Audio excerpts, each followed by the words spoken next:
दोस्तों आज शुरू करते हैं एक्सरसाइज 7.3 से question number 1। Triangle ABC and triangle DBC are two isosceles triangles on the same base BC। Figure आपके सामने है, इसमें दिख रहा होगा आपको। ट्राइंगल ABC और DBC ये दोनों के दोनों सेम बेस BC के ऊपर बने हुए हैं और दोनों आइसोस्केलस ट्राइंगल्स हैं।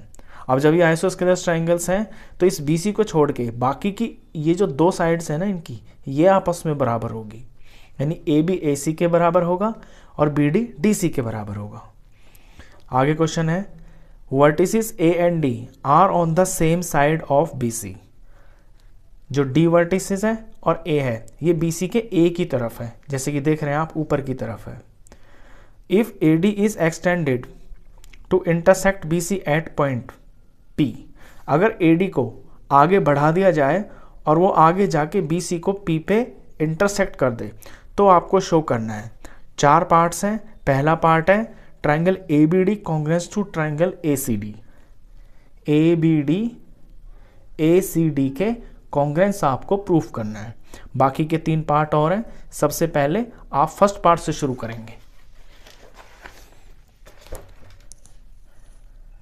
देखिए फिगर मैंने यहाँ बनाई हुई है क्वेश्चन में जो गिवन है वो ये है कि ट्राइंगल ABC और DBC are isosceles triangles on the same base BC।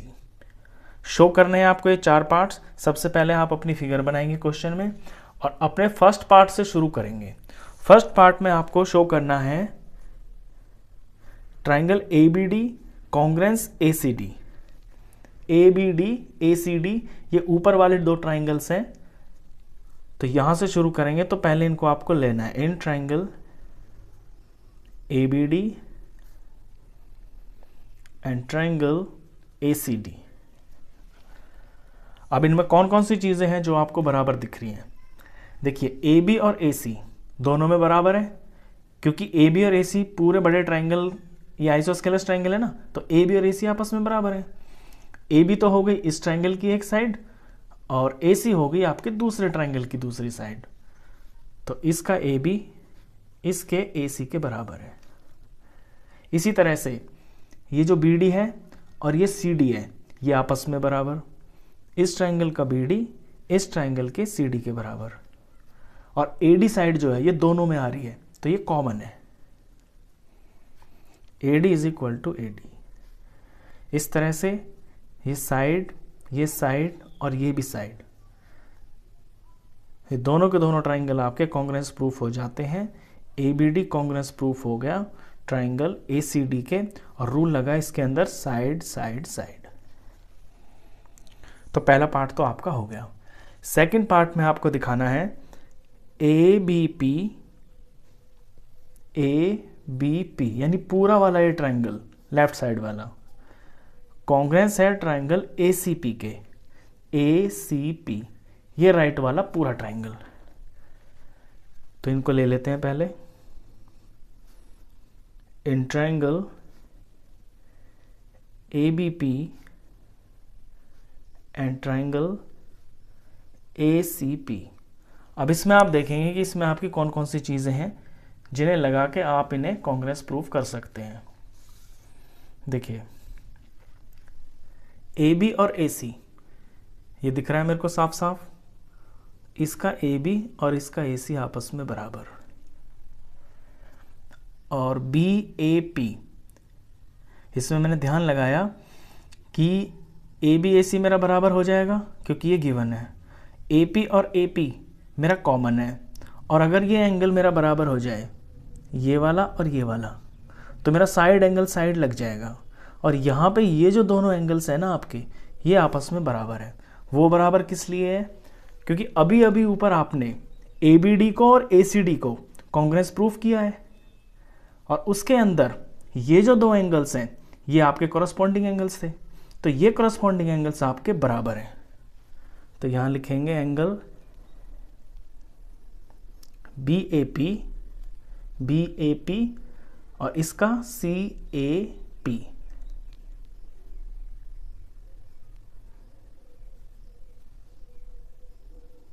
ये बराबर है, और इसका रीजन आपको पूरा तरीके से लिखना होगा। क्यों? Because triangle ABD is congruence to triangle ACD। ये ऊपर वाले दो ट्राइंगल्स कॉन्ग्रेंस थे, हमने फर्स्ट में प्रूफ किया, और ये जो हैं कोरस्पॉन्डिंग पार्ट्स हैं कॉन्ग्रेंट ट्राइंगल के, ये वाले एंगल्स। तो ये वाला एंगल मेरा सेकंड पार्ट में यूज हो रहा है। अब ए बी ए सी के बराबर कर दिया, ये मेरी साइड, बीच वाला एंगल ये हो गया, और ए पी और ए पी इसके अंदर कॉमन है, इसका रीजन लिखेंगे कॉमन। पहले का रीजन लिखेंगे हम गिवन, क्योंकि ये क्वेश्चन में गिवन है, ये आइसोस्केलस ट्राइंगल है, ए बी ए सी बराबर है। तो साइड एंगल साइड, तो साइड एंगल साइड से मेरे ये दोनों ट्राइंगल्स भी कॉन्ग्रेंस प्रूफ हो गए। Therefore triangle A B P congruence to triangle A C P. Rule कौन सा लगा? Side angle side. चलिए अब आते हैं थर्ड पार्ट पे। थर्ड में आपको प्रूफ करना है AP bisects angle A as well as D। ये जो AP लाइन देख रहे हैं ना आप, इसमें ये दिखाना है कि AP एंगल A को भी बाइसेक्ट कर रही है और एंगल D को भी बाइसेक्ट कर रही है।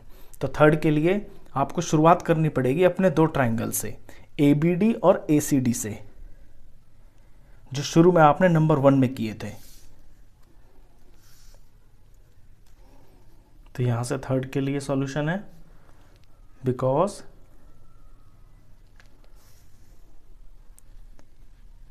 फर्स्ट ट्राइंगल्स थे आपके ABD एंड ट्राइंगल ABD और ACD, और ये दोनों को दोनों कॉन्ग्रेंस है। आप इसी तरह से लिखेंगे इसे, because ABD congruence to triangle ACD। ये मैं क्यों ले रहा हूँ? ये मैं इसलिए ले रहा हूँ क्योंकि ABD और ACD कॉन्ग्रेंस थे, और यहाँ पे ये वाला एंगल और ये वाले एंगल CPCT से बराबर हो गए। तो ये तो शो हो रहा है कि जो AD है ना, वो आपके एंगल A को बाइसेक्ट कर रही है, और AD क्या है? AD और AP एक ही तो लाइन है। तो क्योंकि ये दोनों ट्राइंगल्स आपके कॉन्ग्रेंस हैं और ये दोनों एंगल आपके बराबर हैं, therefore angle BAD is equal to angle CAD। BAD ये वाला है, CAD इस तरफ वाला ये वाला है। अब ये दोनों बराबर हैं। अब इन्हें बराबर कर कौन रहा है? इन्हें AD ही तो बराबर कर रहा है, AD तो बाइसेक्ट कर रहा है। तो हम यहाँ पे लिखेंगे AD बाइसेक्ट्स एंगल A। और AD क्या है? AD को हम पूरी लाइन लिख सकते हैं AB, क्योंकि AD और AP एक स्ट्रेट लाइन है। तो AP बाइसेक्ट्स एंगल A। तो एक चीज तो हमने कर दी कि AP जो है एंगल A को बाइसेक्ट कर रहा है, लेकिन हमें यह भी दिखाना है कि ये जो AP है ना, ये एंगल D को भी बाइसेक्ट कर रहा है। इसके लिए आपको क्या करना पड़ेगा? अपने BDP ट्राइंगल को और CDP ट्राइंगल को लेकर आप इन दोनों ट्राइंगल्स को कॉन्ग्रेंस प्रूफ करेंगे, नीचे वाले जो छोटे ट्राइंगल्स हैं। और यहां से CPCT से आपको ये वाला एंगल और ये वाला एंगल आपको बराबर मिल जाएगा। तो नीचे वाले ट्राइंगल लेने हैं आपको, in triangle BDP and triangle CDP। अब इन्हें कॉन्ग्रेंस प्रूफ करते हैं। देखिए इसमें BD और इसमें CD, ये तो गिवन ही है क्योंकि आइसोस्केलस ट्राइंगल है नीचे वाला। तो BD is equal to CD, ये गिवन। दूसरा इसमें BP is equal to PC। ये जो BP है और ये PC है, ये बराबर क्यों हो जाएगा ये मैं बताता हूं आपको। ये इसलिए बराबर हो जाएगा क्योंकि नंबर 2 में आपने ABP और ACP को कॉन्ग्रेंस प्रूफ किया है। कॉन्ग्रेंस प्रूफ किया है तो ये जो साइड्स हैं इसकी BP और PC, ये कॉरस्पॉन्डिंग साइड्स हैं। तो यहाँ रीजन लिखेंगे आप, बिकॉज ट्राइंगल ABP कॉन्ग्रेंस है ट्राइंगल ACP के। सेकंड में किया था ना आपने, सेकंड में आपने ये दो बड़े ट्राइंगल्स लिए थे, इनको कॉन्ग्रेंस प्रूफ किया था। कॉन्ग्रेंस प्रूफ किया था तो जो CPCT से आपकी साइड्स है ना, ये बराबर होंगी। तो यहां पे लिखेंगे CPCT। अच्छा, एक साइड मिल गई मुझे, ये मेरी दूसरी साइड मिल गई, और तीसरी साइड इसके अंदर बिल्कुल साफ दिख रही है, DP और DP। दोनों ट्राइंगल में DP कॉमन है। तो ये दो ट्राइंगल्स मेरे कॉन्ग्रेंस प्रूफ हो गए। Therefore triangle BDP congruence to triangle CDP, और इसमें रूल लगा साइड साइड साइड। अच्छा, जब ये कांग्रेस प्रूफ हो गए तो कांग्रेस प्रूफ होने के बाद करस्पॉन्डिंग पार्ट्स बराबर होते हैं, तो बीडीपी का एंगल बीडीपी, इसका जो एंगल है ये वाला, तो देयरफॉर एंगल बीडीपी बराबर हो जाएगा एंगल सीडीपी के। रीजन लिखेंगे आप सीपीसीटी, क्योंकि दोनों ट्राइंगल्स कॉन्ग्रेंस हैं तो इनके करस्पॉन्डिंग पार्ट्स बराबर होंगे। करस्पॉन्डिंग पार्ट्स वो पार्ट्स होते हैं जो एक जैसे होते हैं।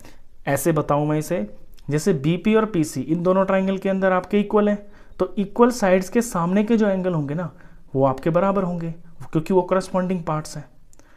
तो बीडीपी और सीडीपी हमने इन दोनों एंगल्स को बराबर प्रूफ कर दिया। अब इन्हें बराबर कर कौन रहा है? ये डीपी लाइन ही तो कर रही है। तो इसमें ऐसे लिखेंगे, देयरफॉर जो डीपी है ना वो आपके बाइसेक्ट कर रही है इस एंगल डी को।